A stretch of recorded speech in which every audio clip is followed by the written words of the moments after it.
Share market के हो, यसले कसरी काम गर्छ, यसलाई बुझौँ है त। यसको लागि चाहिँ हामीले के गर्नु पर्यो भन्दाखेरि सबभन्दा सुरुमा एउटा मैले सिम्पल एउटा इक्जाम्पल भनौँ कि एउटा स्टोरी जस्तो एउटा स्टोरीबाट बुझाउने प्रयास गर्छु ताकि तपाईँहरूलाई बुझ्न सजिलो होस् भन्ने हिसाबले एउटा सानो स्टोरी जस्तो तयार पारेको छु। एकचोटि ध्यान दिएर सुनिदिनु होला, तपाईँलाई बुझ्न सजिलो हुन्छ। ठिक छ। सेयर मार्केट के हो, यसले कसरी काम गर्छ, यो बुझ्नलाई चाहिँ हामी के बुझौँ भन्दा कम्पनी कसरी सुरुवात हुन्छ भन्ने कुरा बुझौँ। कुनै पनि कम्पनी कसरी सुरुवात हुन्छ भन्दाखेरि कम्पनी सुरुवात हुनलाई मेन फर्स्टमा चाहिने भनेको आइडिया हो। कुनै बिजनेस आइडिया चाहिन्छ। मानौँ एकजना मान्छेलाई चाहिँ केही बिजनेस गर्ने आइडिया आयो, यो मान्छेलाई चाहिँ म केही गर्छु भन्ने बिजनेस आइडिया आयो। अब के गर्ने त भन्दा उसलाई के लाग्छ भन्दा नेपालमा के गर्दा पैसा कमाइन्छ त भन्दा मानौँ नेपालमा सिमेन्ट फ्याक्ट्री खोल्यो भने धेरै पैसा कमाइन्छ भन्ने उसलाई लाग्यो भने अब कति पैसा पर्दो रहेछ त यो सिमेन्ट फ्याक्ट्री खोल्नलाई भनेर उसले हिसाब गर्न सुरु गर्यो। अब हिसाब गर्दाखेरि आइडिया मात्र भएर अघि मैले पुग्दैन भनेको थिएँ नि त। आइडियाले मात्र त केही पनि हुँदैन क्या। आखिरमा अल्टिमेटली त क्यापिटलमै गएर ठोकिन्छ नि त। क्यापिटल बिना त केही पनि हुँदैन। आइडिया त मान्छेसँग तपाईँलाई सोध्यो भने तपाईँसँग 1000 आइडिया छ, मसँग नि 1000 आइडिया छ क्या। त्यस्ता आइडिया त कति छन् होइन। तर धेरै मान्छेको आइडिया त्यसै तपाईँको खेर गइरहेछ क्या।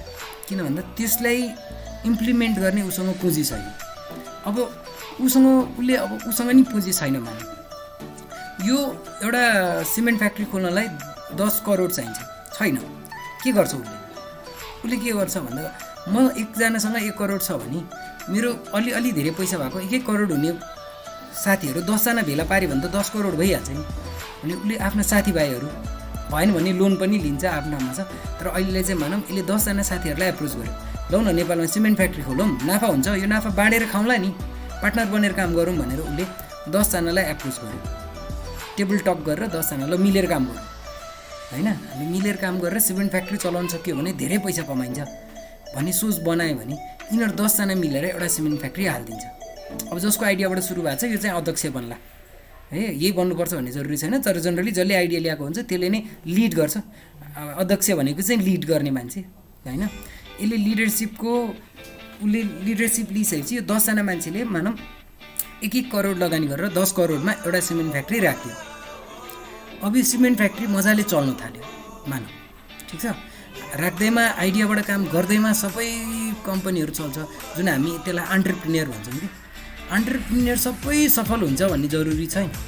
हेर्नुहोस् अहिले हाम्रै नेपालमा पनि वर्ल्ड वाइडै हुन्छ यो। हाम्रै नेपालमा नि नयाँ आइडियामा काम गर्न खोजिरहेको मान्छेहरू थुप्रै छन् नि। कसैले अनलाइन सपहरू चलाइरहेछ, कसैले तपाईँको टुटल पठाओ भनेर तपाईँको उहरू चलाइरहेछ, प्यासेन्जर ओसारिरहेछ, कसैले के नयाँ तरिकाले काम गरिरहेछ नि। सबै यिनीहरूलाई एन्टरप्रेन्योर भन्छ।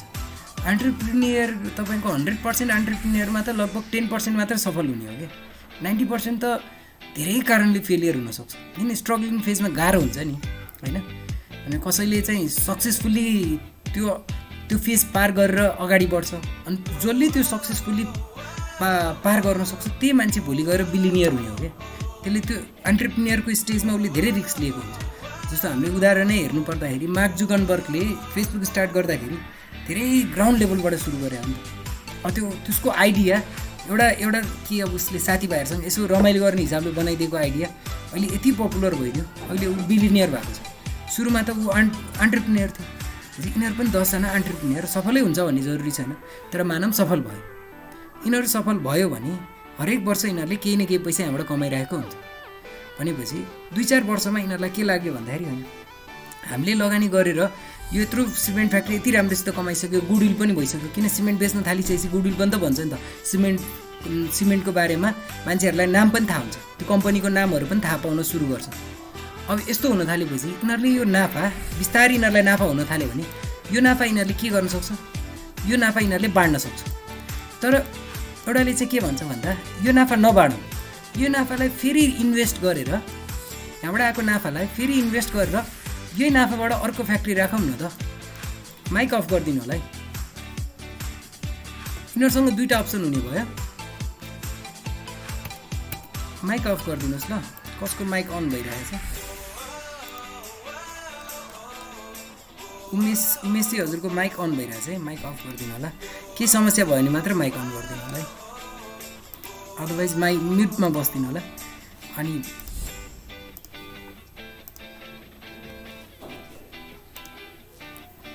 ठिक छ। म्युटमा बस्दिनँ होला, त्यो भने अरू साथीहरूलाई डिस्टर्ब हुँदैन।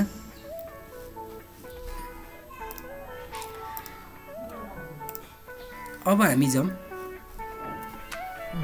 अब उसले यिनीहरूसँग के अप्सन हुन्छ भन्दाखेरि एउटा फ्याक्ट्री नाफा बाँड्ने एउटा अप्सन हुन्छ भने अर्को अप्सन भनेको यही नाफालाई फेरि रिइन्भेस्ट गरेर अर्को फ्याक्ट्री खोल्ने।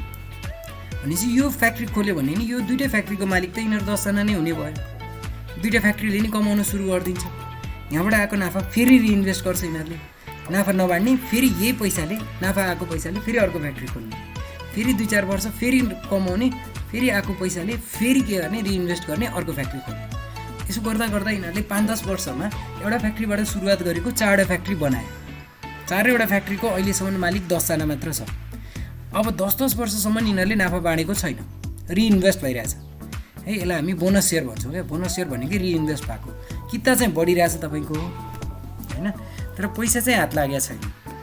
अब यस्तो केसमा रहेछ भने अब फेरि फर्दर 2टा फ्याक्ट्री खोल्यो पनि नेपालमा मजाले सिमेन्टको राम्रो डिमान्ड छ, 2टा सिमेन्ट फ्याक्ट्री अझै खोल्यो भने नि राम्रोसित चल्छ। हामीले त राम्रो मार्केटिङ गरिसक्यौँ, 10 वर्षको दौरानमा एउटा हाम्रो मार्केटमा पेनिट्रेसन भइसकेको छ, हाम्रो नाम बनिसकेको छ। जस्तो उदाहरण हामीले यसलाई एउटा प्र्याक्टिकल्ली नै सोच्ने हो भने शिवम सिमेन्ट भनेर सोचे पनि हुन्छ क्या। लगभग 10 वर्ष 12 वर्षपछि यसले आइपिओ जारी गर्यो। 10 वर्षसम्म कसले चलाइरहेको थियो होला त शिवम सिमेन्ट?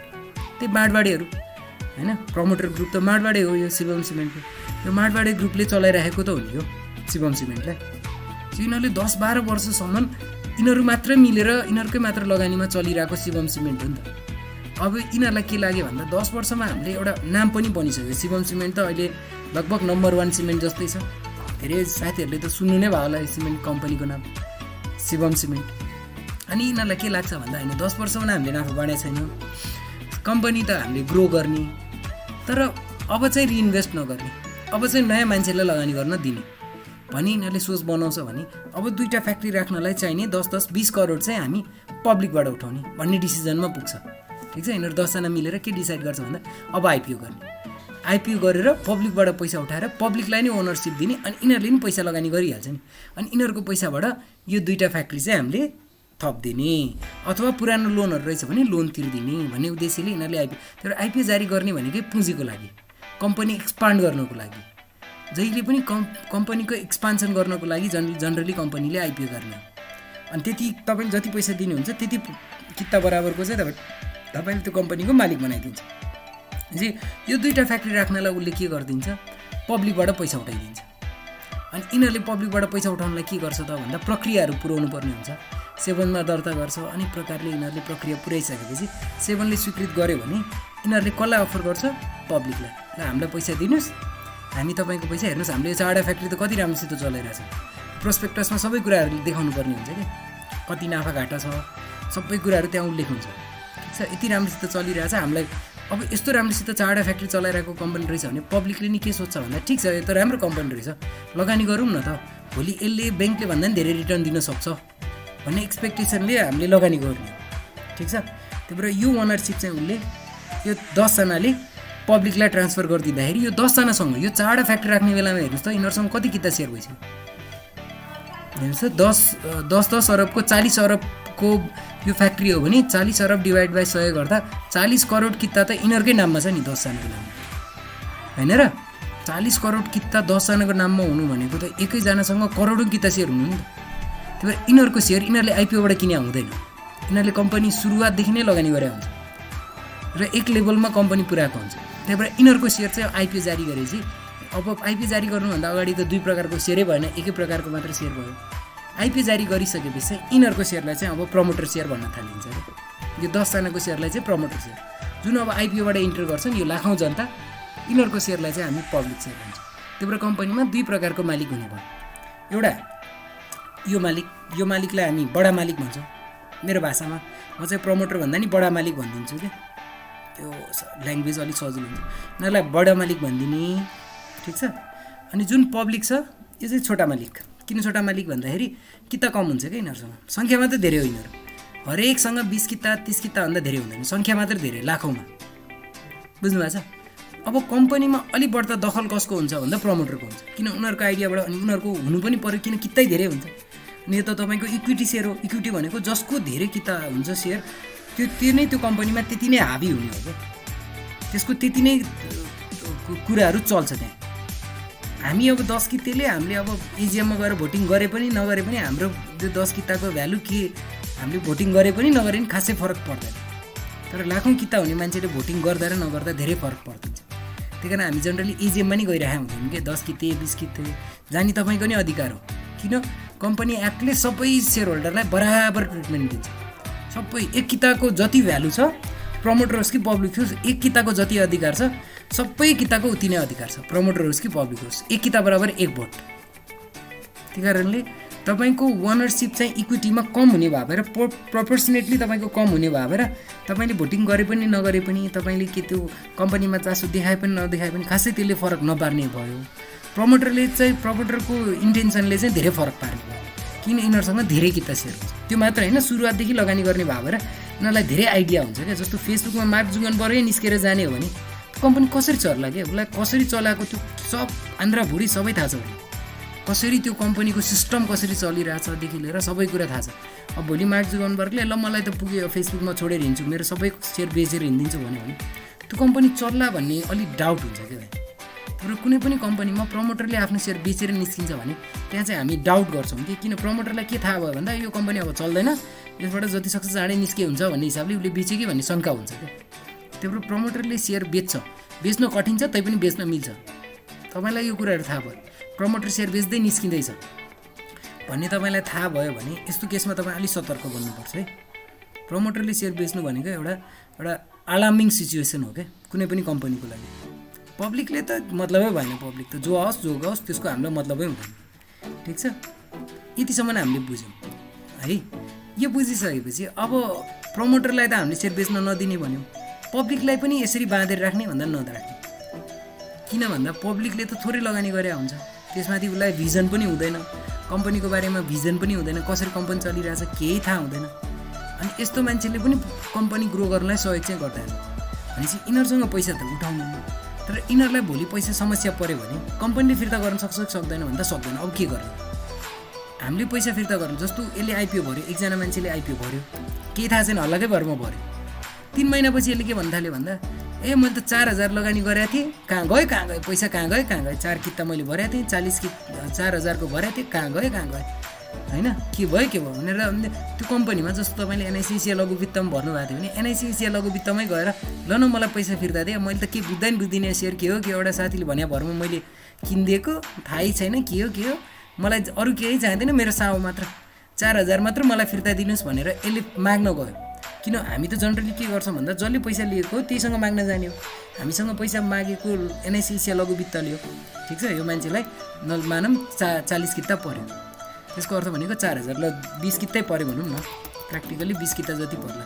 यो मान्छेलाई 20 किता पऱ्यो भनेको 2000, 20 किता उसलाई पऱ्यो, 2000 उसले लगानी गरेको छ। मलाई अरू थाहा छैन, यो 2000 चाहिँ मलाई चाहियो भनेर 4 महिनापछि 5 महिनापछि उसले गएर एनआइसी एसिया क्यापिटलमा गएर एनआइसी एसिया लघु वित्तमा गएर माग्नु गयो। अब दिन सक्छ सक्दैन भन्दा सक्दैन। एनआइसी एसिया लघु वित्तले कहाँबाट ल्याएर दिन्छ र, त्यो पैसा त उसको इन्भेस्ट भइसकेको छ, त्यो पैसाले उसले कम्पनी एक्सपान्ड गर्नलाई लगाइसकेको छ, त्यो पैसाले उसले ब्रान्चेसहरू बढाइसकेको छ। त्यही भएर यसले जहिले जतिखेर चाहियो त्यो मान्छेलाई, यो पब्लिक सेयर होल्डरलाई यसले पैसा फिर्ता दिन सक्दैन। तेरो सेयर तैँ राख, मलाई पैसा दिए भनेर लाखौँ मान्छे आइदियो भने कम्पनीले फिर्ता गर्न सक्छ कि सक्दैन भन्दा सक्दैन। किन यो लङ टर्म इन्भेस्ट भइसकेको छ, के गर्ने त, यो प्रब्लमको सल्युसन के? अनि यही प्रब्लमको सल्युसन, किन आइडिया नभएको मान्छेबाट पैसा उठाइसक्यो, भर छैन, जसको आइडिया छ उसँग भर हुन्छ, हो कि भन्नु छ। आइडिया नभएको मान्छेलाई पनि पार्टनर बनाउनु भयो भने त्यो पार्टनरले कहिले छोड्यो, पार्टनरै बनाएको त नि हो एक प्रकारले, पब्लिकलाई पनि त कम्पनीको पार्टनर बनायो नि त। अनि आइडिया नभएको मान्छे कि कम्पनी कसरी चल्छ केही पनि थाहा नभएको मान्छेलाई पार्टनर बनाएपछि त्यसको भर हुन्छ र, त्यो आज आउँछ भोलि आउँछ ठेगानै छैन। अनि त्यस्तो मान्छे आइदियो भने के गर्ने, नदिने भन्ने कुरा हुन्छ, हुँदैन, पैसा दिनुपर्छ। अब के गर्ने, दिन सक्दैन कम्पनीले। त्यही भएर यिनीहरूलाई चाहिँ के भनिदिन्छ भन्दा ठिक छ, हामीलाई पैसा तपाईँले दिनुभएको छ, त्यसको हामीले सबै हिसाब राखिरहेछौँ, हामीले दिन त सक्दैनौँ। यदि नाफा भयो भने वर्षमा नाफा चाहिँ दिन सक्छौँ, 1 वर्षमा एकचोटि नाफा चाहिँ बाँड्न सक्छौँ, तर सामा फिर्ता गर्न सक्दैनौँ। अब सामा चाहियो, कहाँ जाने, सामा चाहियो भने हामीकोमा नआउनुहोस्, हामी तपाईँलाई एउटा ठाउँ देखाइदिन्छौँ, त्यहाँ गएर बेचिदिनुहोस्, तपाईँलाई पैसा आउँछ भनेर डाइभर्ट गरिदिन्छ। यसरी सबै कम्पनीले डाइभर्ट गरेर पठाइदिएको एउटा मार्केटलाई हामी सेयर बजार भन्छौँ। यसरी जन्मिने हो सेयर बजार। सेयर बजार जन्माउने पब्लिकलाई किन सेयर बजार चाहिएको भन्दा यिनीहरूसँग भिजन हुँदैन क्या, र यिनीहरूले लङ टर्म होल्ड गर्छ भन्ने पनि ग्यारेन्टी छैन। जसको भिजनबाट कम्पनी सुरुवात भएको छैन तिनीहरू मान्छेले लङ टर्म इन्भेस्ट गर्ला भन्ने तपाईँले नसोचे पनि हुन्छ। तर त्यस्तो पैसा पनि तपाईँलाई आवश्यक पर्छ क्या, किन यस्तो भिजन नभएको मान्छे पनि धेरैजना लाखौँजनाले दिइदिन्छ पैसा भनेर एउटा ठुलो कर्जो टर्छ नि तपाईँको, कम्पनीको ठुलो कर्जो टर्छ। यो उद्देश्यले उठाउँदा उठाइन्छ, तर यसले एउटा प्रब्लम क्रिएट गर्छ क्या। अनि त्यही प्रब्लमको सल्युसनको रूपमा सेयर बजार जन्मिन्छ। अब यो प्रब्लमको सल्युसन कोसँग छ भन्दा सेयर बजारसँग नि छैन, नेप्सीसँग नि छैन। नेप्सीले नि के गरिदिन्छ भन्दा ल हामी त एउटा प्लेटफर्म मात्र बनाइदिन्छ, जसलाई किन्न मन छ जसलाई बेच्न मन छ सबैजना आऊ भनेर उसले के गर्छ भन्दाखेरि बोलाउँछ। भनेपछि कोही मान्छेलाई आइपिओ नपरे मान्छे रहेछ, एनएसए एसिया लघु वित्तको आइपिओ परेर रहेछ, उसले आइपिओ पनि किन्न नपाए नि म सेकेन्ड्रीमा किन्छु, यो 2-3 सयमा किन्दाखेरि पनि फरक पर्दैन भन्ने खालको पनि त मान्छे होला नि। यो मान्छे किन्न जान्छ, ठिक छ, आइपिओ परेको मान्छे आइपिओबाटै आउने हो क्या सेकेन्ड्रीमा। आइपिओ जारी नभइकन सेकेन्ड्री मार्केटमा सेयर जान सक्दैन। त्यस्तो मान्छे सबैलाई उसले बोलाउँछ, सब पब्लिकलाई यहाँ बोलाउँछ। अब नेप्सी एक्लै नसक्यो भने ब्रोकर लगाउँछ, 50वटा ब्रोकर लगाउँछ। नेप्सी र 50वटा ब्रोकर मिलेर एउटा प्लेटफर्म तयार पार्छ। नेप्सीले पनि किनबेच गर्ने होइन, अनि हामी नै जनतालाई उसले किनबेच गराउनु लगाउँछ कि।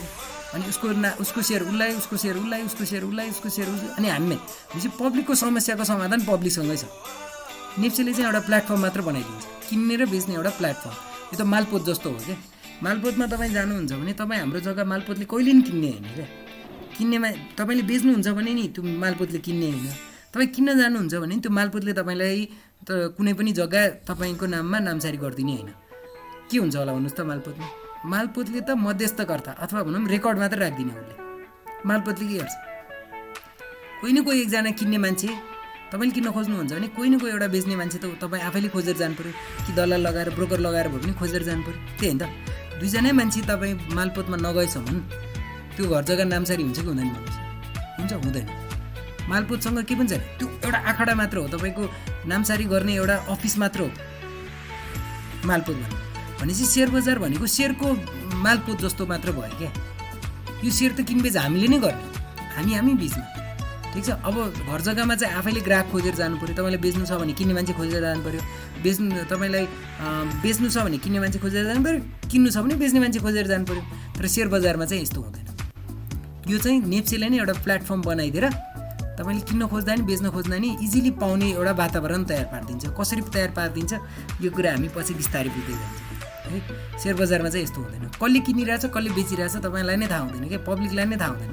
अनि पब्लिकलाई एउटा नेटवर्क बनाएर यसले एउटा पब्लिकलाई यस्तो सर्भिस दिन्छ र यसको बदलामा उसले कमिसन पनि उठाउँछ। यसरी चाहिँ पब्लिकमै सेयर ट्रान्सफर यसले गराइदिरहेको हुन्छ। त्यही भएर सेयर बजार भनेको के पनि होइन, सेयर ट्रान्सफर गर्न जाने ठाउँ हो क्या। किन ट्रान्सफर गर्न आवश्यक भयो भन्दा जसलाई तपाईँले पैसा दिइरहनु भएको छ त्यो कम्पनीले तपाईँलाई पैसा फिर्ता दिन्न भन्छ क्या। सावामा म कहिले पनि फिर्ता दिन्न भन्छ, कहाँ जान्छ कम्पनी रहन्जेल म सावा फिर्ता दिन्न भन्छ। ब्याजको रूपमा तपाईँ कम्पनीको बोनस सम्झिनुहुन्छ भने ब्याजको रूपमा उसले कम्पनी, अघि एकजना साथीले भन्नुभयो कम्पनीले कमाउँदै, यो फेरि फिक्स डिपोजिट जस्तो पनि होइन क्या। हरेक वर्ष मलाई के आउनै पर्छ भनेर पनि नसोच्नु होला। तपाईँ त कम्पनीको मालिक बने हो भने त नाफा घाटा दुइटै सहाउनुपर्छ। नाफा भए पनि दिने हो त, नाफै छैन भने त नदिनु नि सक्छ, दिनु जरुरी छैन। बुझ्नुभएको छ, सेयरको कन्सेप्टै यही हो, दिनै पर्छ भन्ने जरुरी छैन। हिसाब गरी हेर्ने, नाफा छ भने बाँड्ने, नाफा छैन भने नदिए पनि हुन्छ। ठिक छ, बुझिरहनु भएको छ। त्यसै कम्पनीको मालिक बन्न पाइँदैन नि त, नाफा घाटा दुइटै सहने भनेर त हामी कम्पनीको मालिक बन्ने हो। त्यही कारणले हरेक वर्ष आउँछ भन्ने एक्सपेक्ट नगर्नु होला। यदि तपाईँको कम्पनी नराम्रो रहेछ भने, नाफा कमाउन नसक्ने रहेछ भने र नाफा कमाउने नै कम्पनी रहेछ भने जहिले पनि एउटै रेटलाई तपाईँलाई दिन्छ भन्ने नै एक्सपेक्ट नगर्नु होला। नोबेल ब्याङ्कै तपाईँले किन्नुहुन्छ भने हरेक वर्ष 40% दिन्छ भन्ने ग्यारेन्टी छैन। नोबेल ब्याङ्कले लास्ट इयर 40% दियो भने यो वर्ष 30% पनि दिन सक्छ, अर्को वर्ष 50% पनि दिन सक्छ, जे पनि हुनसक्छ। त्यो वर्षको बिजनेसमा डिपेन्ड गर्ने, त्यो वर्ष उसले कसरी बिजनेस गर्छ। किन कम्पनीको मालिकलाई त नाफालाई बराबर भाग लगाएर सबैलाई बाँड्दिने। त्यही कारणले फिक्स भन्ने केही पनि हुँदैन, कति आउँछ एक्ज्याक्ट भन्ने कुरा ठ्याक्कै चाहिँ थाहा हुँदैन। तर तपाईँलाई होइन यो सावा सुत्दै मलाई चाहियो भन्ने सोच्नुहुन्छ भने चाहिँ अब कम्पनी नजाने क्या, कहाँ जाने, सेयर बजारमा जाने। अनि के गर्ने, तपाईँको त्यो ओनरसिप ट्रान्सफर गरिदिने। तपाईँले ट्रान्सफर गर्न चाहनुहुन्छ भने अरू कोही न कोही किन्ने मान्छे चाहिन्छ क्या, कोही न कोही अर्को इन्डमा किन्ने मान्छे नभएसम्म तपाईँले त्यो सेयर बेच्न सक्नुहुन्न। तर यो अर्को इन्डमा किन्ने मान्छे चाहिँ यो एउटा नेटवर्कबाट नै तयार पारिदिरहेको हुन्छ क्या। त्यही कारणले गर्दा तपाईँलाई खासै गाह्रो हुँदैन। यसको मेकानिजम त हामी बिस्तारै पछि बुझिहाल्छौँ। यहाँसम्म बुझ्नुभयो? कन्सेप्ट क्लियर भयो? अब यो पब्लिक जब सेयर बजारमा इन्टर गर्छ के हुन्छ हेर्नुहोस् है। अब यसलाई त कम्पनीले डाइभर्ट गरेर नेप्सेमा पठाइदिइसक्यो। सबै पब्लिकलाई त कुनै कम्पनीले आइपिओ बेचेर अब नआउनुहोस्, सावा चाहियो भने हाम्रोमा नआउनुहोस् भनेर नेप्सेमा डाइभर्ट गरिदियो है। नेप्सेमा जान्छ यिनीहरू। मानौँ यो राम भन्ने मान्छे छ।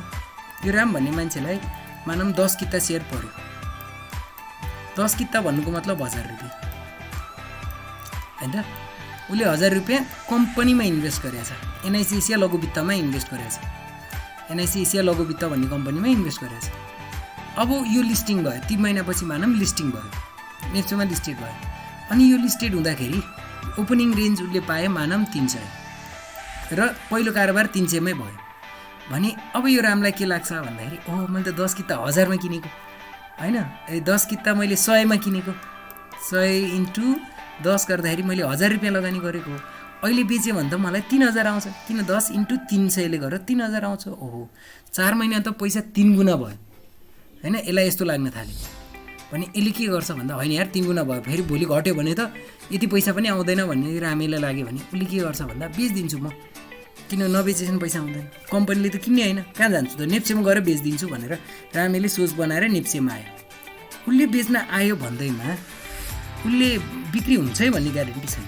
किन्ने मान्छे पनि तयार हुनुपर्छ। अब अर्को मान्छेलाई चाहिँ के राखिरहेछ भन्दा एनआइसी एसिया लघु वित्त 300सम्म किन्दा नि फरक पर्दैन है। अब यो बेच्ने मान्छेलाई चाहिँ के लागिरहेको हुन्छ भन्दा यो 300 पछि त भोलि घट्छ कि भन्ने डर भइरहेको हुन्छ। त्यही कारण बेच्ने त होइन। बेच्नेको अर्थ नै मैले आज बेच्छु भने त्यो भोलि घट्छ भन्ने डरले बेच्नु। आजै बेच्दाखेरि ठिक हुन्छ, किन भोलिबाटै घट्न सुरु हुन्छ भन्ने डरले बेच्ने त हो नि। भोलिबाट बढेको बढे स्काई रकेट हुन्छ भन्ने थाहा छ भने तपाईँ बेच्नुहुन्छ र बेच्नु कसैले पनि बेच्दैन होइन र। त्यही कारणले गर्दा यो रामीलाई चाहिँ के लागिरहेछ, यो 300 भन्दा घट्छ भनेर लागिरहेछ। तर सबैलाई घट्छ भन्ने जस्तो लागिरहेको हुनसक्छ र मान्छेको अनेक प्रकारको अनेक एनालाइसिस हुन्छ। अर्को मान्छेलाई, अर्को सीता भन्ने मान्छेलाई चाहिँ लागिरहेछ यो 400-500 भन्दा नि माथि जान्छ भन्ने लागिरहेछ भने ऊ त किन्न तयार भइरहेको हुन्छ नि त। भनेपछि अब यो रामीले बेच्ने अर्डर राखिदिन्छ, सेल अर्डर राखिदिन्छ, अनि सीताले चाहिँ बाई अर्डर राखिदिन्छ। अब यो चाहिँ ब्रोकरले गर्छ है। यसको मेकानिजम चाहिँ के हुन्छ, ब्रोकरले गरिदिन्छ। यो राम छुट्टै ब्रोकरमा हुनसक्छ, सीता छुट्टै ब्रोकरमा हुनसक्छ। अनि ब्रोकरलाई चाहिँ नेप्सेले लिङ्क गराउँछ, नेप्सेको वेबसाइटबाट लिङ्क हुन्छ ठिक छ। अनि उसले सेल अर्डर हाल्छ ब्रोकरको थ्रुबाट, उसले बाई अर्डर हाल्छ। दुईजनाको प्राइस 300, प्राइस मिल्यो र किता पनि मिल्यो। सीताले नि 10 किता मात्र लिन खोजिरहेछ होइन। 10 किता बराबर 3000 तिरेर तयार छु भनेर उसले अर्डर राख्यो भने अब के हुन्छ होला भन्नुहोस् त। अब किनबेच हुन्छ। किनबेच भयो भने यो 300 रुपियाँलाई नै नेप्सेले लास्ट ट्रेडिङ प्राइस मानिदिन्छ। यसरी प्राइस निर्धारण हुने कुनै पनि कम्पनीको प्राइस यसरी। किन्ने र बेच्ने मान्छे जति प्राइसमा किनबेच गर्न तयार हुन्छ त्यो प्राइसलाई नेप्सेले तोक्ने होइन क्या प्राइस। हामी जस्तै मान्छेले जति प्राइसमा किनबेच गरेर हुन्छ त्यही प्राइसलाई उसले लास्ट ट्रेडिङ प्राइस मानिदिन्छ। अहिलेको समयको लागि, अहिले तत्कालको लागि चाहिँ यो कम्पनीको प्राइस 300 भनेर राखिदिन्छ। भने यो ट्रान्जेक्सनमा के भयो भन्नुहोस् त। यो ट्रान्जेक्सनमा के भयो भन्दा अब यो ट्रान्जेक्सन कारोबार हुने बित्तिकै रामले 10 किता सेयर सीताको नाममा ट्रान्सफर गरिदिनुपर्छ। किता उसले 10 किता ट्रान्सफर गरिदिन्छ। एट द सेम टाइम सीताले के गर्नुपर्छ, सीताले 3000 रामलाई दिनुपर्छ। डाइरेक्टली दिन्छ दिँदैन।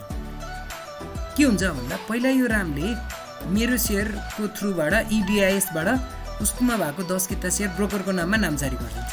अनि यो ब्रोकरले सीताको ब्रोकरलाई नामजारी गरिदिन्छ। अनि सीताको ब्रोकरले उसको डिम्याटमा राखिदिन्छ।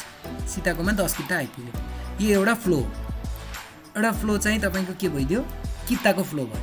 किन कारोबार भनेको जहिले लेनदेन हो नि त, लेन र देन है। त्यही भएर डेबिट क्रेडिट आउने हो। तपाईँले यदि एकाउन्टको विद्यार्थी हुनुहुन्छ भने डेबिट क्रेडिटै यही कारणले आउँछ क्या। कुनै पनि कारोबारमा डबल इन्ट्री हुन्छ। त्यही भएर डबल इन्ट्री बुक किपिङ तपाईँले राख्नै पऱ्यो। डबल इन्ट्री बुक किपिङको कन्सेप्ट नै यही हो। हरेक कारोबार भनेको लेन र देन हुन्छ। लेन मात्र पनि कारोबार कहिले पनि हुँदैन, देन मात्रै कारोबार पनि कहिले पनि हुँदैन। कहिले काहीँ रियरली अब तपाईँ दानै दिनुहुन्छ भने अर्कै कुरा, तर अदरवाइज लेन मात्र पनि जनरली कहिले हुँदैन, देन मात्र जनरली कहिले पनि हुँदैन। लेन र देन हुन्छ भनेपछि यो रामले देन गर्यो 10 किता। अब लेन के गर्छ? लेन चाहिँ पैसा गर्छ। अब यो पैसा सीताले दिनुपर्छ। उसले कतिमा बेचेको? 300 मा। भनेपछि 300 को दरले 3000 उसले चेक काटेर 3000 को चेक काटेर उसको ब्रोकरकोमा दिन्छ। उसले चिनेको हुँदैन क्या, रामले सीतालाई चिने हुँदैन, सीताले अरूलाई कसलाई चिने हुँदैन। कसको किता मैले किन्दैछु पनि थाहा हुँदैन क्या, कहाँ बेच्दैछु, कसलाई बेच्दैछु के पनि थाहा हुँदैन। सबै सिस्टमले गर्छ। तर हुने मेकानिजम चाहिँ यही नै हो। उसले यो 3000 उसको ब्रोकरलाई दिन्छ। अनि यो 3000 को अनि रामलाई फोन गरेर ब्रोकरले ल लिन आउनुहोस्, तपाईँको चेक तयार भयो, लिन आउनुहोस् भनेर फोन गरेर बोलाउँछ। यसरी जान्छ। भनेको सेयर बजारमा पैसा कहाँबाट आयो भन्दा हाम्रै पैसा हामीमै घुमिरहेको हुन्छ। भनेपछि पब्लिकको प्रब्लमलाई पब्लिकले नै सल्भ गरिदिन्छ क्या, होइन त? यो रामको प्रब्लम जुनलाई उसलाई आइपिओमा भराएछ उसले, त्यो पैसा उसलाई बिचमा केही कारणले इमर्जेन्सी चाहियो, कम्पनीले त फिर्ता गर्दैन। तर यो बजारमा आयो भने यो राम भन्ने मान्छेको सेयर त सीताले किनिदियो, खुसी खुसी किनिदियो। अझ उसलाई के लागिरहेछ? यो 300 भन्दा नि माथि जान्छ भन्ने लागिरहेछ। खुसी खुसी किनेर खुसी खुसी 300 रुपियाँ दियो। यहाँ यो पनि खुस, यो पनि खुस, राम पनि खुस, सीता पनि खुस, नेप्से पनि खुस, ब्रोकर पनि खुस, सब खुस। किन? उसले कमिसन पाउँछ नि त, हरेक कारोबारमा उसले कमिसन पाउँछ, सब खुस। उसलाई नि के लागिरहेछ? 200 भन्दा तल झर्छ, बेलामै बेचे, ऊ पनि खुस। उसलाई के लागिरहेछ? 300 भन्दा माथि जाने कम्पनीमा, ऊ पनि खुस, होइन? अब यो दुईवटा मध्येमा कसको डिसिजन राइट भयो भन्ने कुरा त अब भोलिको मार्केटको मुभमेन्टले देखाउने कुरा भयो। त्यही भएर यहाँ के भनाइ छ भन्दाखेरि सेयर बजारमा जसले सेयर बेचिरहेछ उसले चाहिँ किन्ने मान्छेलाई मूर्ख भन्छ अरे। अब डाइरेक्ट त कन्ट्याक्ट हुँदैन, तैपनि यो कसले किनिरहेछ मेरो सेयर, त्यो त मूर्खै हो। यस्तो महँगो 300 मा किनिरहेछ भन्छ अरे क्या। अनि जसले किनिरहेछ त्यसले फेरि बेच्ने मान्छेलाई कस्तो मूर्खले बेचिरह होला, यो कम्पनी भोलि 800 सम्म पुग्छ यार, 300 पनि बेचिरहेछ भन्छ अरे क्या। को मूर्ख भयो भन्ने कुरा चाहिँ भविष्यले बताउँछ, अहिले चाहिँ थाहा हुँदैन। यो ट्रान्जेक्सनकै बेलामा यो नभएसम्म त कारोबारै हुँदैन। दुईजनाको उल्टा सोच नभएसम्म त कारोबारै हुँदैन। यसले लागिरहेछ यो कम्पनी योभन्दा घट्छ भन्ने सोचले बेच्यो, यसले किनिरहेछ योभन्दा बढ्छ भनेर किनिरहेको, यसरी चल्ने छ। र हाम्रो पैसा पब्लिकको पैसा पब्लिकमै घुम्ने हो कि सेयर बजार भनेको पब्लिकको पैसा पब्लिकमै घुम्छ। अनि यो घुम्नको लागि एउटा प्लेटफर्म, मध्यस्थकर्ताको काम चाहिँ नेप्से र ब्रोकर मिलेर गर्ने हो।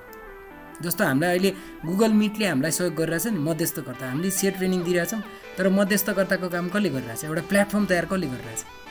गुगल मिटले गरिरहेछ नि त। गुगल भन्ने कम्पनीले हामीलाई प्लेटफर्म तयार पारिदिइरहेछ। उसको सर्भरबाट पुरै उसले एउटा नेटवर्क बनाएर भर्चुअली तपाईँ को कहाँ हुनुहुन्छ त्यही पनि मैले दिइरहेको ट्रेनिङ तपाईँ सबैले सुन्न सक्ने एउटा इन्भाइरोमेन्ट क्रिएट गरिदियो नि त अनलाइनमा।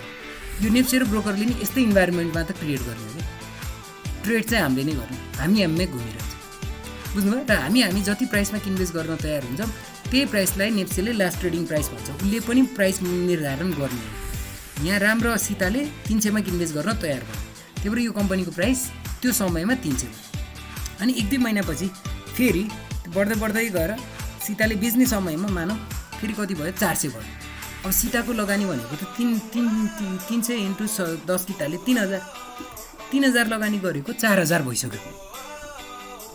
तपाईँको 1 महिनाभित्रमा 3000 को 4000 भयो भने उसलाई पनि के लाग्न थाल्छ? होइन अब यो 400 भन्दा त नबढ्ला भन्ने अलि डाउट लाग्न थाल्यो भने उसले बेच्न तयार भइदिन्छ। अब बेच्न तयार भइदियो भने सीताले बेच्न तयार भयो भने यहाँ अर्को एकजना मान्छे किन्न तयार हुनुपर्छ क्या। यसले बेच्न चाहेर मात्र हुँदैन।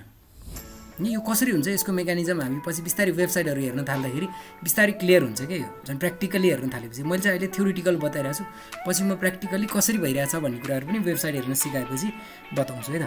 अहिलेलाई मात्र यति बुझ्नुहोस्, यो सीताले बेच्न खोजिरहेछ भने उसले बेच्न चाहेर मात्र हुँदैन। यहाँ अर्को हरि भन्ने मान्छे किन्न तयार हुनुपर्छ। कतिमा? 400 को दरमा, भनेको 4000 तिर्न तयार हुनुपर्छ। उसलाई के लागिरहेछ? यो 400 भन्दा नि माथि जान्छ, 500 700 जान्छ भन्ने लागिरहेछ। सीतालाई के लागिरहेछ? होइन मैले 300 मा किनेको 400 सम्म पुगिहाल्यो नि, अब योभन्दा बढ्दा लोभी नहौँ, योभन्दा माथि नजाला, अथवा 400 सम्म नै मलाई ठिक भयो, पुग्यो, मलाई यति नै टार्गेट हो मेरो भन्ने लाग्यो भने ऊ बेच्न तयार भइदिन्छ। ऊ बेच्न तयार भयो भने यहाँ 400 को दरले बेच्ने भनेको 4000 तिर्ने मान्छे पनि त तयार हुनु पऱ्यो नि त। यो 4000 तिर्ने मान्छे पनि तयार भयो भने यिनीहरूको बिचमा कारोबार हुन्छ। कतिमा कारोबार भयो? 400 मा। अब यही कम्पनीको प्राइस अब अघि नै 300 थियो भने अहिले 400 भयो। हामीले नै निर्धारण गरिदिने हो कि यो प्राइस है। नेप्सेले के गर्छ? नेप्से र ब्रोकरले मात्र मध्यस्थकर्ताको काम गर्ने। सीताको 10 किता लगेर हरिकोमा राखिदिने, हरिको पैसा ल्याएर सीतालाई दिइदिने, ठिक छ। 400 मा कारोबार भयो। अब फेरि बढ्दै गएर 500 पुग्यो। 500 मा फेरि हरिले बेच्न खोज्छ भने यहाँ फेरि सेम नियम, हरिले बेच्न चाहेर मात्र हुँदैन, अर्को गीता भन्ने मान्छे किन्न तयार हुनुपर्छ। ठिक छ, मध्यस्थकर्ता ब्रोकरले गर्ने भयो, त्यो यिनीहरूले चिनेकै हुँदैन क्या, कसले बेचिरहेछ, कसले कसको सेयर कसलाई गयो मतलब भएन। बस तपाईँले बेच्न खोज्नु भएको थियो, बेच्न पाए सिधो, तपाईँले किन्न खोज्नु भएको थियो आयो नि त सेयर सिधो, यति भयो पुग्यो। त्यो भित्र मेकानिजम तपाईँलाई बुझिरहन त्यति आवश्यक छैन है। अब यो हरिले पनि बेचिदिन्छ, अब 5,000 कसले तिर्नु पर्यो भन्दा यो गीताले तिर्नु पर्यो। 5,000 गीताको खल्तीबाट ब्रोकरको थ्रुबाट हरिको खल्तीमा पुग्छ। एट द सेम टाइम उसको डिम्याटबाट 10 गीता निस्केर यो गीताको डिम्याटमा आउँछ। ठिक छ, यस्तो हुन्छ। र कतिमा कारोबार भयो? 500 लेनदेन भइसक्यो, राफसाफ भयो। राफसाफ भएपछि यसको 10 गीता यहाँ आइपुग्छ, यसको पैसा यहाँ गइसक्छ। राफसाफ भयो भने कारोबार पुरै कम्प्लिट भयो। तपाईँले आज ब्रोकर अफिसमा गएर नेप्सेम गएर अर्डर दिने बित्तिकै तुरुन्त आउँदैन क्या, यो पुरै कम्प्लिट हुनलाई लगभग 2-3 दिन, 1 हप्ता जति भनौँ न। खास त T+3 हो, 4 दिनभित्र आउनुपर्ने हो, लगभग 1 हप्ता जति ब्रोकरले लगाइदिन्छ सबै कम्प्लिट हुनलाई। ठिक छ, आज किन्नुभयो भने लगभग डिम्याटमा आउनलाई 1 हप्ता लाग्छ। किन यो त्यो त तपाईँले सेयर बजारमा किनबेच गर्ने भनेको त कसले किनेको कसले बेचेको मात्र थाहा पाउने त हो नि। अनि राफसाफ त पछि गर्छ क्या, कम्प्लिट राफसाफ भइसकेपछि यो लेन र देन काम सिद्धि। अब यसको नाममा आइरहेछ, हेर्नुहोस् हट पोटेटो गेम जस्तो भइरहेछ। उसको 10 गीता उसले उसलाई दियो, उसले दिँदाखेरि 300 मा दियो, उसले दिँदाखेरि 400 मा दियो, उसले दिँदा 500 मा दियो। अब सीताले बेच्न खोज्दाखेरि 500 भन्दा नि घट्यो, 500बाट घटेर कतिमा आयो? 400 मा आयो। उसको लगानी कति गीताको भन्दाखेरि गीताको लगानी 5,000। 10 गीता 500 को दरले किन्ने भनेको 5,000 लगानी छ र मरे बढ्दैन, घटेको घटे भएर 400 मा आयो। अनि यो फ्रस्ट्रेट भएर जति आउँछ आउँछ भनेर उसले घाटा भयो भनेरै उसले लसलाई बुक गर्यो हैन। लस बुक गर्ने भनेको चाहिँ मैले माने मेरो लसै भयो भनेर रियलाइज गर्नेलाई चाहिँ हामी लस बुक गर्ने भन्छौँ कि। यो अलिकति टेक्निकल वर्ड हो। तपाईँले रियलाइज गर्नुहुन्न भने अझै होल्ड गर्नुहोस्, अझै तपाईँले रियलाइज गर्नुभएको छैन, बुक गर्नुभएको छैन, अझै बढ्न सक्छ भनेर तपाईँले नबेचिकन राख्नुभयो भने त्यसलाई हामी बुक गरे भन्दैनौँ क्या, क्यालकुलेटेड लस हो त्यो चाहिँ। तपाईँले 500 मा किनेको घटेर 400 मा आइरहेछ सेयर, लस हो कि होइन? हो, तर त्यस्तो लसलाई हामी क्यालकुलेटेड लस मात्र भन्छौँ, बुक लस होइन। लस बुक हुनलाई चाहिँ तपाईँले साँच्ची नै बेच्नुपर्छ। र उसले चाहिँ होइन म साँच्ची नै बेच्छु, अब भएन यो कति राख्ने, मलाई धेरै अप्ठ्यारो परिसक्यो भनेर उसले बेच्न खोज्यो भने यहाँ पनि अर्को एउटा त किन्न तयार हुनु पऱ्यो नि त। यो गीताले बेच्न खोज्दैछ भने अर्को एउटा मानौँ यो रमा नाम जेसकै होस्, रमा भन्ने मान्छे चाहिँ किन्न तयार हुनु पऱ्यो। अब उसले यही 10 गीता किन्नलाई 4,000 तिरे पुग्यो, किन 400 को दरले किन्दैछ उसले।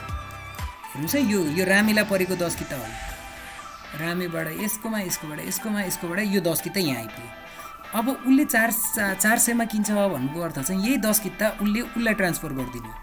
उसलाई ट्रान्सफर गरिदिँदाखेरि यसलाई त घाटा भयो नि त। कति घाटा भयो? पर 5,000बाट किनेर 1,000 रुपियाँ उसलाई घाटा लाग्नु भनेको उसलाई 20% घाटा लाग्यो, 20%। अब यो 20% घाटामा उसले कसैलाई ब्लेम गर्न पाउँछ कि पाउँदैन भन्दा कसैले पनि पाउँदैन। यो रिस्की मार्केट हो। न तपाईँले कम्पनीलाई दोष लगाउन सक्नुहुन्छ, यहाँ कम्पनीमा लगानी गर्नु अगाडि त्यो कम्पनीको वित्तीय विवरण हेर्नु पर्थ्यो नि त। यो त तपाईँको नाफा घाटा सबै तपाईँमै निहित भने हुन्छ क्या सेयर बजारको अर्थ भनेको। यहाँ जति पनि नाफा घाटा हुन्छ त्यो तपाईँकै हो। रिस्क लिन चाहनुहुन्छ सक्नुहुन्छ आउनुहोस्, रिस्क लिन चाहनुहुन्न नआउनुहोस् भन्छ क्या। तर यो रिस्क लिन चाहिँ तपाईँसँग आँट छ। अब उसले मानौँ यो भयो भने अब उसले न यो नेप्सेलाई दोष लाउन पायो, न ब्रोकरलाई दोष लाउन पाउँछ, न यो बेच्ने मान्छेलाई दोष लाउन पाउँछ, न किन्ने मान्छेलाई दोष लाउन पाउँछ, न कम्पनीलाई दोष लाउन पाइन्छ। त्यही भएर यहाँ सेयर होल्डरको, यहाँ सेयर बजारमा लगानी गर्ने मान्छेको दिनदिनै जस्तो कति धेरै मान्छेको नाफा पनि भइरहेको हुन्छ, कति धेरै मान्छेको घाटा पनि भइरहेको हुन्छ। यो भइ नै रहन्छ र यो तपाईँले रियलाइज गर्नुपर्छ, यो नाफा घाटा मेरै हो। जति नाफा हुन्छ त्यो सबै मेरै हो, घाटा पनि मैले सहनुपर्छ। किन कम्पनीले चाहिँ के भन्छ भन्दा कम्पनीले चाहिँ हिसाब के को गर्छ, मलाई 500 को के मतलब, मैले त यो रामलाई त 100 रुपियाँको दरले दिए हो नि त, मेरोलाई त एक किताको भ्यालु जहिले पनि 100 रुपियाँ भन्छ क्या। कम्पनीले ब्यालेन्स सिट तयार पार्दाखेरि एक किताको भ्यालु 100 रुपियाँ, बोनस दिँदा नि 100 को आधारमा दिन्छ। कम्पनीको लागि यो एक किताको भ्यालु जहिले पनि 100। ल हेर्नुहोस्, कम्पनीले एक किताको भ्यालु 100 भनिरहेछ अनि तपाईँ 500 मा किन्नु। अब रिस्क कसले लिनु पऱ्यो भन्नुहोस्, मैले भने बुझिरहनु भएको छ। कम्पनीले हिसाब राख्दाखेरि ब्यालेन्स सिट तयार पार्दाखेरि एक किताको भ्यालु 100 मा राखिरहेको हुन्छ जुनसुकै कम्पनीले। मार्केटमा त्यो 100 भन्दा माथि गएको प्राइस भनेको सबै रिस्क हो। तल पनि जान सक्छ। तर कम्पनीले हिसाब राख्दाखेरि जुनसुकै कम्पनी होस् कि युनिलिभरले पनि एक किताको भ्यालु 100 राखिरहेको हुन्छ, 100 को आधारमा दिने हो, नबीले नि 100 को आधारमा दिने हो। कम्पनीलाई यो मार्केट प्राइसको मतलबै हुँदैन। भनेपछि यो तलमाथि भइदियो भने कम्पनीलाई घाटा लाग्ने भन्दा नि तपाईँलाई घाटा लाग्ने, यो बढ्यो भने तपाईँलाई हेर्नुहोस् यहाँ यिनीहरूले कमायो नि त, यहाँ यो पैसा कहाँ गयो भन्दाखेरि यो पैसा त्यतिको यो तपाईँको 1000 रुपियाँ त्यसैकै हरायो। किन हरायो भन्दाखेरि 100 को माल तपाईँ हामी जस्तै मान्छेले बढाएर 500 पुऱ्याइदियो नि त। हावामा बढ्यो भने हावामै घट्यो क्या, भनेपछि हावामै तपाईँको भ्यालु क्रिएट भयो, हावामै सम्पत्ति बन्यो, हावामा पैसा जान्छ पनि क्या। यिनीहरूको हावामा पैसा बनिरहेछ होइन र। तर यिनीहरूको चाहिँ यहाँ चाहिँ हावामा पैसा हेर्नुहोस्, यसको पनि घट्यो, फेरि यसको पनि 300 मा बेच्यो, यसलाई पनि घाटा भयो। बुझ्नु भएको छ? त्यही भएर यो घाटा हुनुभन्दा अगाडि तपाईँले महँगोमा किने हुनुपर्छ नि त, त्यसै त घाटा हुँदैन नि त। त्यो प्राइस पुग्नलाई पनि त पहिला कारोबार भएर त्यो प्राइसमा पुगे हुन्छ नि त। भनेपछि कसैले त यो प्राइस 500 सम्म पुऱ्याइदिँदाखेरि नाफा खाइसक्यो हुन सक्छ नि त। यहाँ नाफा खाइसकेको छ र तपाईँलाई चाहिँ पछि घाटा हुन सुरु भयो। सेयर बजारमा यसरी एउटा ग्राफ एक कारणले भन्छ, यहाँ चाहिँ मजाले नाफा कमाएर खाइसकेको हुन्छ, यहाँ चाहिँ प्रफिट भइसकेको हुन्छ, यहाँ किन्ने मान्छेलाई घाटा हुन सुरु हुन्छ, एउटा साइकल क्रिएट भइरहेको छ। बुझ्नुभयो? र यो नाफा घाटा तपाईँ हाम्रो यहाँ कसैलाई पनि ब्लेम गर्न पाइँदैन, ठिक छ? यहाँ पनि यसरी नै कारोबार भइरहन्छ, यसरी घुमिरहन्छ कि उसको उसले किन्ने, उसको उसले किन्ने, उसले उसको किन्ने भरे फेरि घुमेर यो रामेकै नाममा नि आउन सक्छ। उसलाई के लाग्यो भन्दा फेरि घटेर 200 मा आयो, ओहो मैले त 300 मा बेचेको थिएँ र अब त 200 मा आयो, उसले किन्दैन नि सक्छ यो 10 किता, घुमिरहन्छ। अब यो हट पटाटो गेम जस्तो भयो क्या सेयर बजार भने। कम्पनीले चाहिँ के भन्छ भन्दा हट पटाटो गेम खेल्नु भयो होला, ल म एउटा बल दिन्छु तपाईँलाई, म म्युजिक बजाउँछु, तपाईँ बल पास गर्नुहोस् भनेर हट पटाटो बल एउटा दियो उसले, मलाई चाहिँ पास गर्न पाइँदैन है, फिर्ता मैले बल सुरुमा दिन्छु, मलाई पास गर्न पाइँदैन, ल घुमाउनुहोस् भनेर यहाँ छोडिदिन्छ। अनि यो घुमाउनुको लागि एउटा प्लेटफर्म चाहिँ नेप्सीले तयार पारिदिन्छ। अनि यो नेप्सीले बनाएको प्लेटफर्ममा घुमाइरहन्छौँ हामी, कतिसम्म घुमाउँछौँ भन्दा जबसम्म यो कम्पनी रहन्छ। त्यही भएर सेयर बजारको के अरे सेयरको आयु कहिले पनि हुँदैन। मैले भने बुझिरहनु भएको छ? सेयरको म्याच्युरिटी डेट हुँदैन क्या। कम्पनी रहन्जेलको लागि यो सेयर यहीँ घुमिरहन्छ, घुमि नै रहन्छ भन्ने जरुरी छैन, हरेक दिन कारोबार हुन्छ भन्ने जरुरी छैन। जस्तै यसले होल्ड गरिदियो 3 महिना यसले होल्ड गरिदियो, यसको नाममा बसिरहन्छ, 5 महिना यसले होल्ड गरिदियो, 2 महिना यसले होल्ड गरिदियो, त घुम्ने त यही नै हो फेरि। अथवा यसले 2 वर्ष होल्ड गरिदियो, घुमिरहन्छ, घुमे भनेपछि यो कम्पनीले अब एकचोटि आइपिओ जारी गरेर उठाएको पैसा सामा कहिले फिर्ता गर्नु पर्यो त जनतालाई भन्दा परेन। कहिलेसम्म परेन भन्दा कम्पनी रहन्छ, भोलि कम्पनी चलाउनै नसक्ने स्थितिमा पुगेर बन्द गर्नु पर्यो भने चाहिँ त्यो सबै सम्पत्ति बेचेर यदि सेयर होल्डरलाई भाग पुग्छ भने दिनुपर्छ है। अब त्यसको कन्सेप्ट पनि म पछि भन्दा यो लिक्विडेसनमा जाँदाखेरि के हुन्छ प्रक्रियाहरू यो बिस्तारै हामी पछि बुझ्दै जान्छौँ। तर कम्पनी रहन्जेल चाहिँ कम्पनीले सामा कहिले पनि फिर्ता गर्दैन। ब्याज भनेर ब्याजै दिनु पनि जरुरी छैन। कम्पनीले नाफा कमाउँछ भने नाफा चाहिँ फेरि दिन्छ है, नाफा जति पुग्छ सबैलाई बराबर भाग दिन्छ। ब्याजै भनेर फिक्स चाहिँ केही पनि हुँदैन। यो एफडी जस्तो होइन है, सेयर बजार एफडी जस्तो होइन, एफडीसँग कहिले नझुकिनु होला है। सेयर बजार एफडी जस्तो होइन, धेरै मान्छेले फिक्स डिपोजिट जस्तै नै लगानी गरेर आउँछ, त्यो कन्सेप्टमा नपर्नु। सेयर बजार एफडी जस्तो कुनै पनि हालतमा होइन, यो रिस्की मार्केट हो, तपाईँको सामो पनि घट्न सक्छ। एफडी गर्नुभयो भने तपाईँको सामो कहिले पनि घट्दैन, केही न केही सामो बढ्दै नै जान्छ। तर सेयर बजारमा सामै पनि घट्न सक्छ, आदि पनि हुनसक्छ, तपाईँको जेरै पनि हुनसक्छ। जो कम्पनी नै नरहेर लिक्विडेट भएर जेरैसम्म पनि हुनसक्छ, माइनसमा चाहिँ जाँदैन, जेरैसम्म पनि हुनसक्छ। बुझ्नुभयो?